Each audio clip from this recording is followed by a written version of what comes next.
Good morning. Take a listen.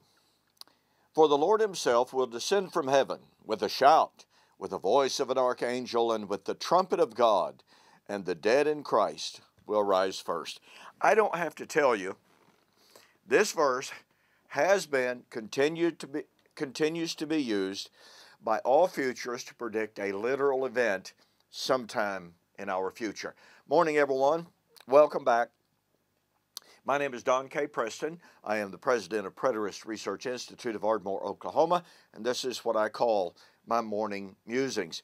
1 Thessalonians chapter 4, verse 16 is a graphic text. It is interpreted literally by amillennialists and postmillennialists.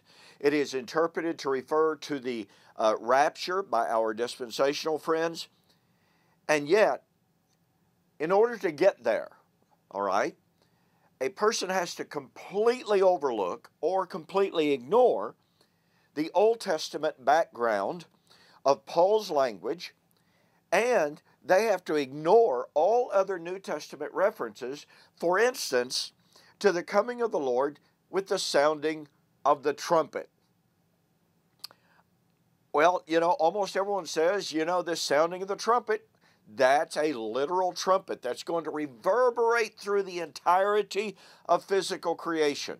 Oh, but wait, an interesting thing happens. In the amillennial and the postmillennial world, they go to Matthew chapter 24, 29 to 31. And in verse 31, Jesus said, "The Son of Man will send forth his angels, and they shall gather together the elect from the four winds, with the sound of the great trumpet."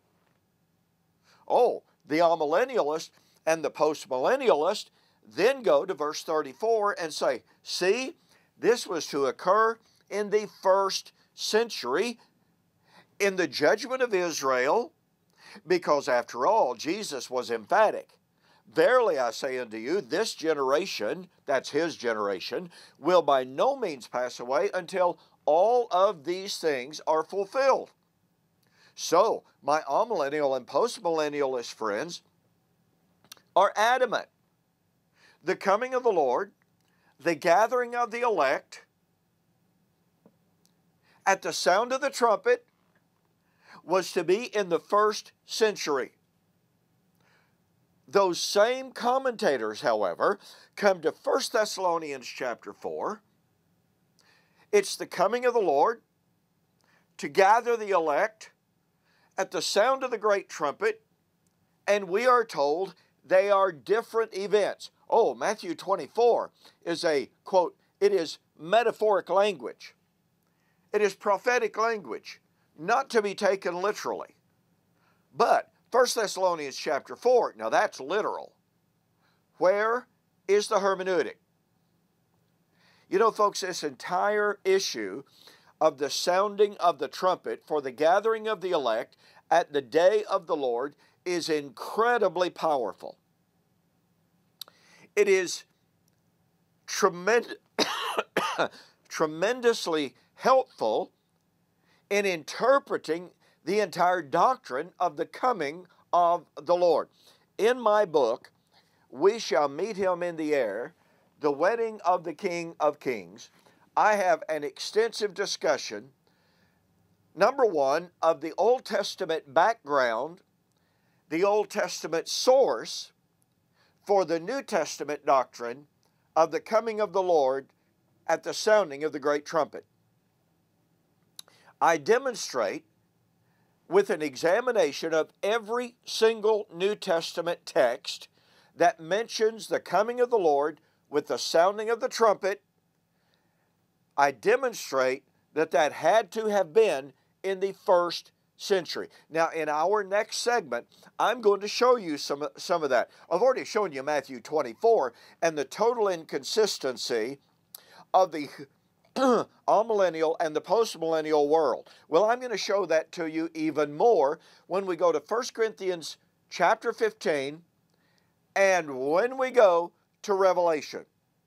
It is absolutely astounding to see the total inconsistency in the amillennial and the postmillennial world when it comes to the doctrine of the coming of the Lord with the sounding of the trumpet. You will be absolutely amazed.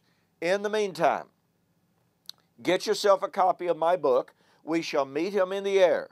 Go to my website, www.eschatology.org or BibleProphecy.com. Order the book.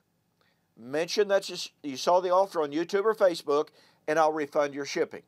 But in the meantime, like I said, give serious thought upon what hermeneutical basis do we go to Matthew chapter 24, which is the coming of the Lord, for the gathering of the elect, at the sounding of the great trumpet, and we go to Thessalonians, which is the coming of the Lord, for the gathering of the saints, at the sounding of the great trumpet, and we claim that they are two totally separate and distinct events of totally different nature, of totally different times. I'm sorry, it just doesn't work. Hey, get the book. You'll be absolutely amazed at what you find. Thanks for joining me for this morning's morning musings.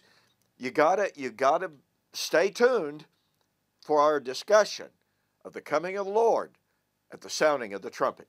And we'll see you on the flip side.